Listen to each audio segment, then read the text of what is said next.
In this week's parsha we have Klal Yisrael craving meat. They said, Moshe Rabbeinu, all we have is man, and they wanted meat.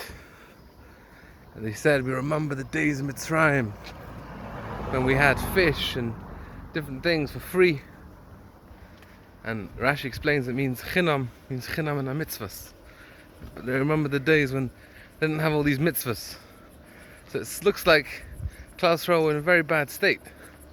They weren't happy with the man, even though they could taste everything in the man. And they were just craving meat. Like what they couldn't bother doing the mitzvahs anymore. They wanted to be slaves again in Mitzrayim. What's going on? So I want to share with you guys a short idea from the Sfas Emes that gives us a slightly different angle on this story. He says that in the Midbar, the Yidden went through the desert.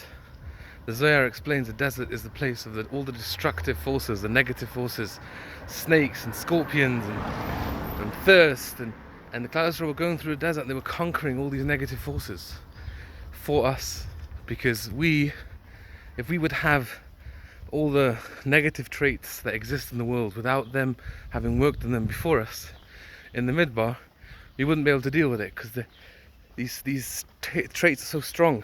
So the Mishnah in Taaowa says there's kina, taawa and kavod, three things that motzinas adam in the olam, that really destroy a person. So every spot in the Midbar, they had to fight a different midah, a different klippa. And as it says by Hibin Soya Aron, it says Moshe had to they were fighting the enemy, they were fighting the negative side. So when they got to a place called Kivros Hataava, they had to fight Taawa, craving. And Sfas Emes says a very, very deep idea. Whenever we see that we're fallen, it must be there was a struggle there. And in every war, there's always some fallen soldiers. It's a reality. The reality of war, that there's always casualties. But it means there was a battle, and the battle was won. But there's some casualties. So in Kivros Hataava, says Sfas Emes, what does it mean? They buried Taawa. They overcame it, they buried it.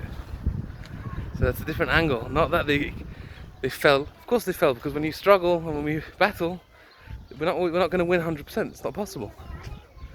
So whenever we see in our life that we're struggling with something and we fall through with certain things, it means that we're holding in a place that we're fighting something and we're winning, but we're also losing a little bit. So whenever we feel weak and we feel like we're failing, we should realize that we don't realize how much we're conquering as well. And we shouldn't focus on the casualties of war. We should realize that we're still winning the war, even though we're losing this specific battle. Chavez.